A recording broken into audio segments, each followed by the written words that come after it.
With the events that just unfolded from Silicon Valley Bank, quote unquote influencers are going to take this opportunity to spread absolutely ridiculous FUD. And of course, we're going to dive into it.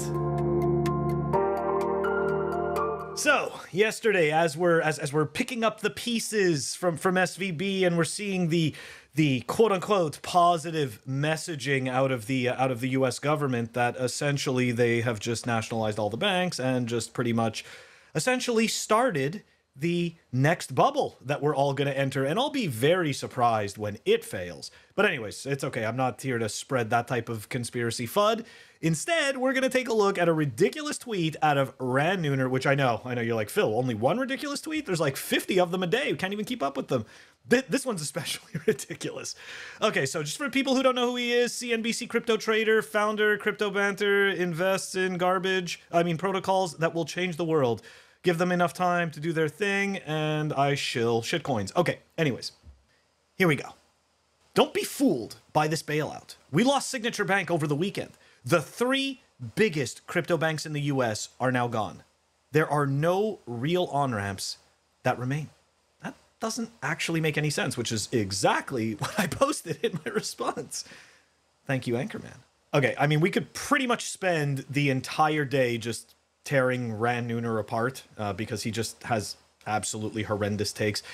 It just bothers me so much that when you see these people with like 600,000 and 700,000 followers, they just have such shitty takes, and they just wrecked so many people with their stupidity. Anyways, okay, let's dive into this, because obviously his take is completely hyperbolic. It makes no sense. This has nothing to do with crypto on-ramps, okay, or anything like that. You could still buy Bitcoin just the same way you always did, okay? Like there's, and not that you have to believe me, but businesses are not going to shit on an opportunity to make money, okay? And the more risk there is, the higher likelihood of an outsized reward. So this idea that like, oh my gosh, all the on-ramps are gone, how are quote unquote shitcoin businesses going to get funded? Don't get me wrong, I couldn't care less if a shitcoin business gets funded or not. Who cares? Who cares? The point is the real decentralized ecosystem, which is Bitcoin, that works perfectly fine, as we've seen in the face of this bank failure. Anyways, let's continue on with this. Some banks are still willing to play ball with crypto. The high-profile failures of Silicon Valley Bank, Silvergate, and Signature Bank have left something of a void for crypto firms needing banking partners. Santander, HSBC, Deutsche Bank, BankProv, Bridge Bank, Mercury, Maltus, and Ceres Financial are among the banks still reportedly willing to work with crypto firms. Some TradFi banks are still willing to play ball with crypto firms in the US. However, services may be restricted based on crypto exposure. Okay. I mean, obviously, it's all about shitcoins, right? And the horrendous part of this is that the mainstream media just groups Bitcoin in with the rest of this absolute trash that does not share its qualities or virtues. Okay, but look, let's dive a little bit deeper into this. Like, what does this mean?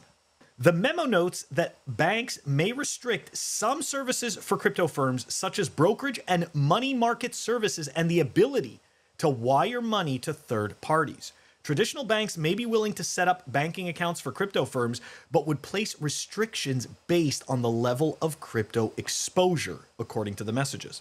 Western Alliance and Bridge Bank are still opening accounts for crypto firms despite the fall in their share prices. A DCG representative will meet with the Senate Banking Committee staff on Wednesday on the fallout from SVB, Signature, and Silvergate. If we think back to that comment we just saw from Rand, right? There's no more on-ramps. Is that really what we just understood? Is that really what we understood? So look, this brings up the point of being very careful, even if we're losing some of these on-ramps, supposedly, even if we are losing them. I don't really think it matters. It makes no difference. I think people really need to appreciate and zoom out and look at what just happened, okay?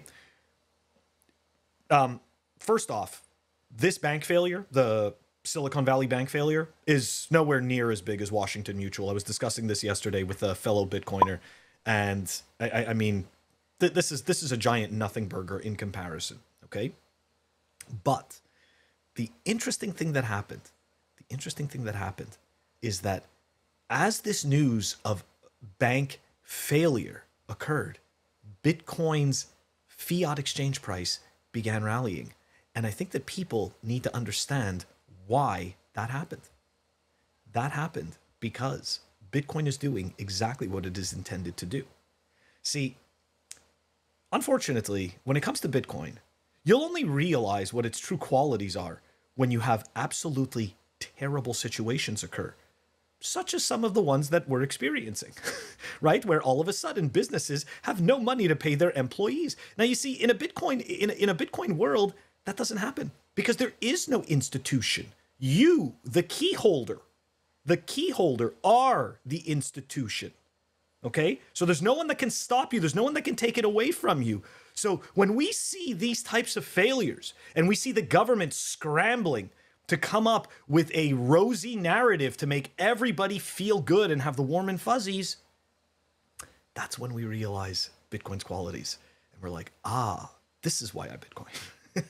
Anyways, so look, I don't really, going back to this, the on-ramps, the off-ramps, look, I don't care about these shitcoin companies anyways. If they can't, if they can't get funding, who cares? They're selling scams anyways. It's completely fucking irrelevant whether they're able to build a business or not. Okay? Now, obviously, I'm biased, and I wouldn't want to see companies building on Bitcoin being affected by this. Interestingly enough, somehow, this seems to have affected shitcoiners only. It's kind of strange. I'm not hearing about any Bitcoin businesses that are crying about this. There's going to be a lot of noise. Don't be afraid to zoom out.